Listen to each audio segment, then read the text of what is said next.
as we can today. Obviously, we're like a Thursday game week here, so we got a lot of work to do. But again, I just want to thank everybody for coming out. I appreciate your coverage of us. And quick turnaround for us from going from an odd defense and an option offense, and I think our kids have made a good transition. We got a lot of work to do here in the final 48. This will be a great test for us.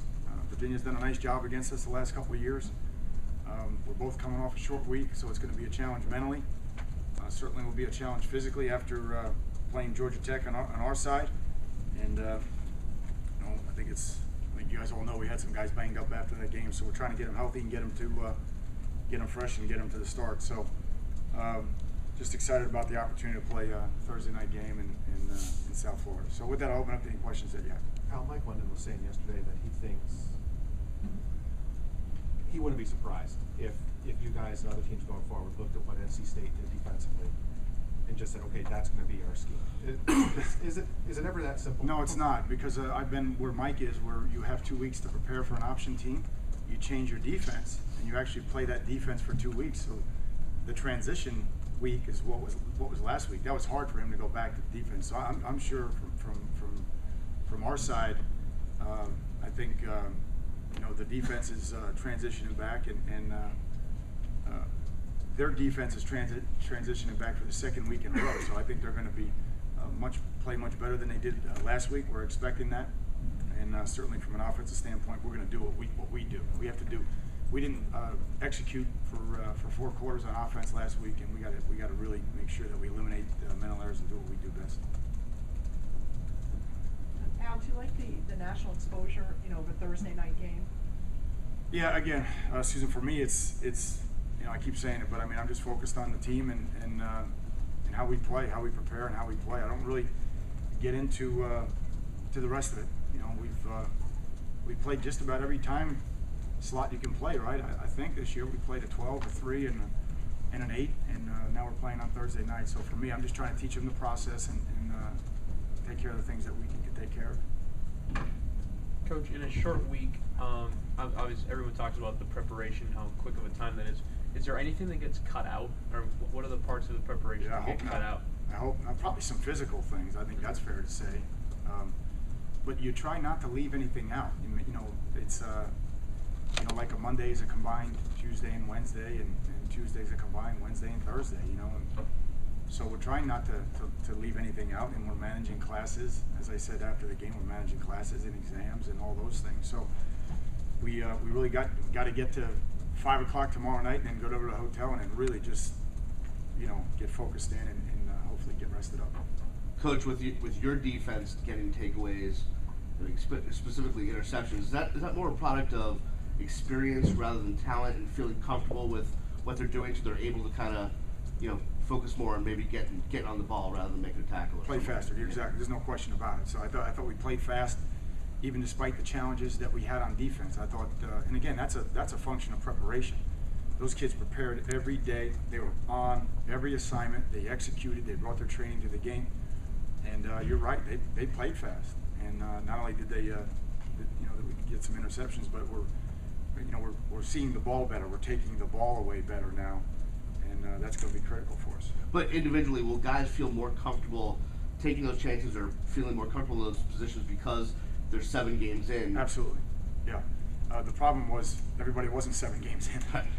The problem was everybody was coming back at a different time, and but I certainly think that Ray settled in and played solid and played a little bit more composed and relaxed, and I thought he's an example of a guy who's starting to settle in for us. Coach, how did the battle at right tackle this week go? Bunch won.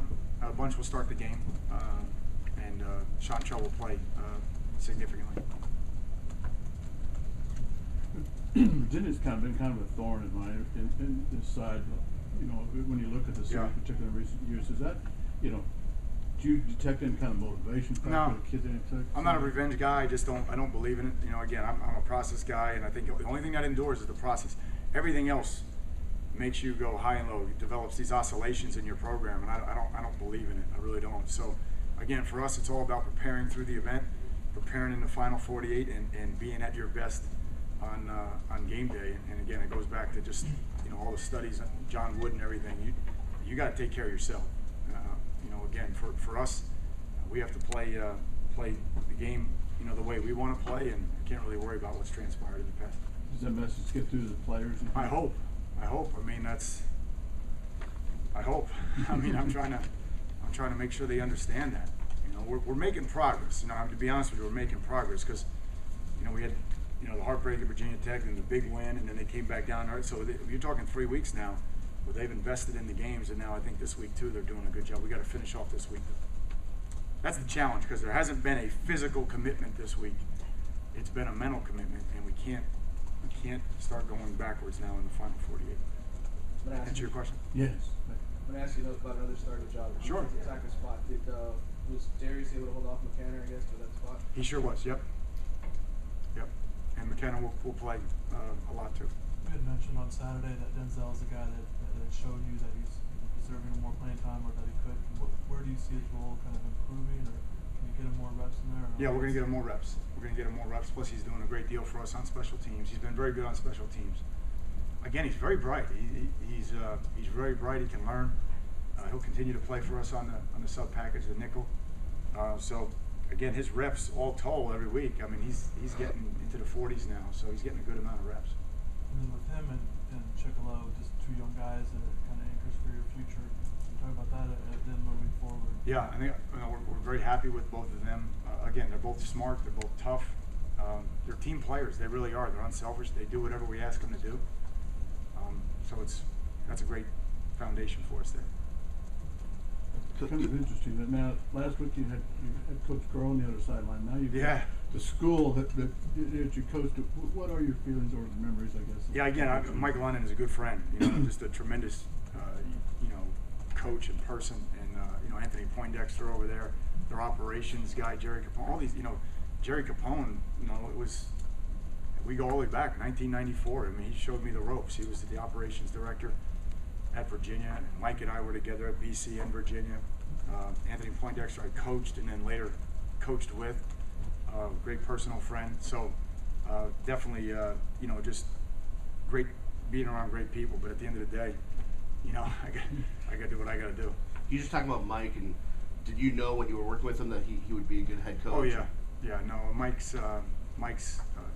incredible passion, tireless work ethic, tremendous energy, love for the kids, loves to develop a student athlete. So you could see it was beyond just X's and O's with him. He transcended that, and obviously he's in a great spot. His brother Paul was a player when I was coaching there, and of course Mike went to Richmond as a player and then as a coach and had great success there. If I recall, there were at the time there was kind of speculation about both of you moving on to head coaching jobs when you were on this. Did you guys ever talk about that No, kind of thing? no. Coach Groh kept us too busy. I promise you that. I didn't have time to talk about head coaching jobs, but it's unbelievable how it worked out. And then, of course, all of us were together at Boston College too. So, Tom O'Brien, got a lot of disciples in this conference as well. Coach, on a lighter note, not sure if you've noticed, but you started kind of a trend here. Fans are starting to wear ties to games. Yeah. Starting to wear button-down shirts. Some have even printed ties on shirts in the windows. Is that right? Have you noticed? Yeah, I was going to go with a bow tie this week. No, I'm just kidding. What do you think of it, though? I don't really think too much of it. I think it's great. I just think, for me, it's an honor. It's. Again, I said it the first time we went through the hurricane walk. I think to have that kind of energy and the kind of passion that we have with our fan base and everything, I think it's great. And I think it's fun that they. I don't know if they're. I guess what would you say they're doing? I guess they're kind of having fun with me. I guess. We're supporting you. Yeah. But the Virginia fans are going to be wearing orange ties. Oh, is that right? Yeah.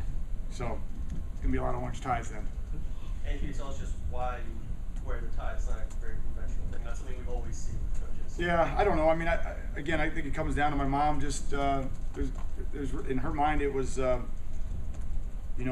game is different. And you honor the game, and the game day is different than practice. Don't look like you do in practice, and your team will follow suit and honor the game, and that was the year we won 9 in a row. That was the most wins in a row in the history of Temple, so we stayed with it. And hopefully we'll continue to wear the same tie. That's more important than wearing a tie. That you wear the same tie. What do you do with the ones that you don't wear anymore? They form a noose, so depending on which way it hangs. I'm glad you're not a baseball man. No, not really. Not too many. Do you have second thoughts when you experienced the flurry of humidity at the beginning of the season? No. I certainly Kansas State. I felt like Ted Stryker trying to land a jet, but other than that was good. Any other questions, guys?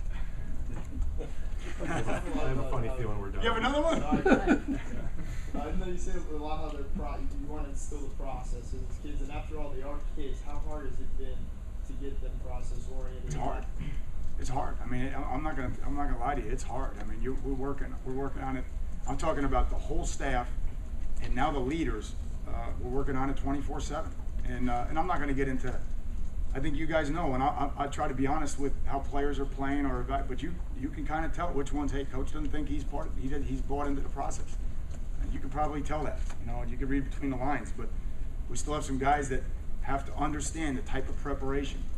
And preparation is not an event. It's not an event. The game is the event. The preparation is a process, and that's the only thing that endures, no matter what. And so, again, we got a long way to go in this season. Long way to go. We're just trying to win today. We're trying to really do everything that we need to do today, and I think that's the essence of a culture. That's the essence of human behavior.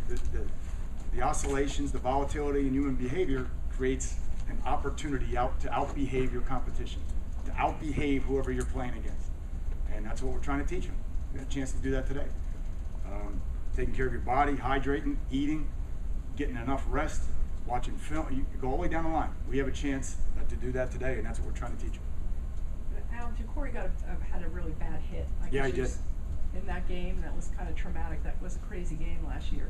Do you have to kind of watch him extra carefully when he takes a hit? He said something about that where you have to make sure he's okay. Does he get checked special? No, he's doing good. I mean, again, it was a fair shot and it was a clean shot last year, and but certainly last week he got hit hard. I mean, I was worried about him last week. He took a tough shot, and I know he was sore for the last 48 hours. So he's a tough kid. He's resilient, and I know he's excited about the opportunity Saturday. I don't think he's really thinking. As soon as you start thinking about being hit, you're done. So I think we got his feet calmed down, from in the past. Certainly, if you take those kind of hits, you'll have a tendency to move your feet and quicken the tempo of your throws and those types of things. I don't think he's doing that. And despite the fact that he didn't play his best game, it didn't go south on him. He still protected the ball. He did a lot of the things, and he made the throws when we needed them. And so we're proud of him for that. And I know he's excited about the opportunity Thursday. 2 weeks in a row, you guys have forced fumbles on the coverage team. Big hits. I mean, how do you tell the guys, hey, go down there and knock somebody's head off, or what sort of led to the big plays the last couple of weeks? Well, I think some guys are doing a great job. I think Denzel, the first one, and was it Michael the second? Michael James? Yeah. So it was Michael. You're talking about, and then JoJo recovers it, right? So there's 3 guys that are playing significantly for you that are not too good for special teams, and that sends a message.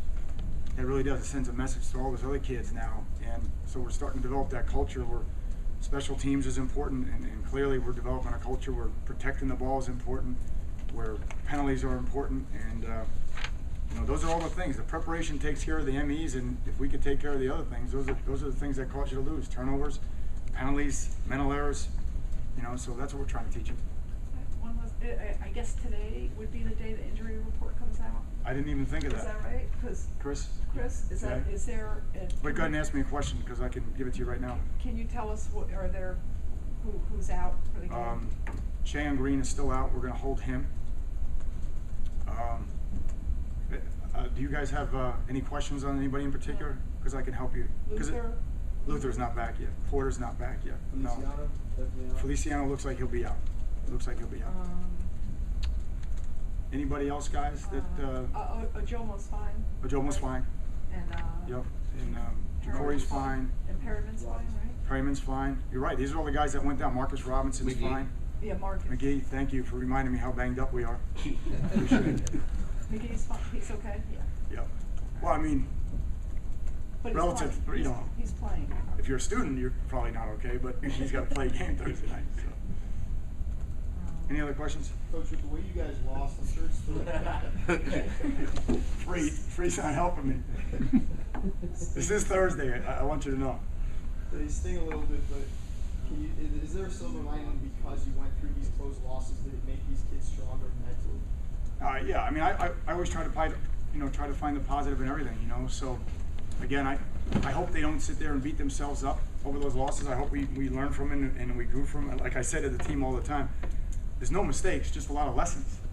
And the only way they continue to be mistakes is if you don't address them, or you don't admit them, or your ego, doesn't allow you to accept what the coach is saying or accept what your teammates are saying. So, I think we learned lessons from those games, and again, we have a long way to go. We really do. This is a great opportunity and a great challenge for us Thursday night, but we got a long way to go with this season yet.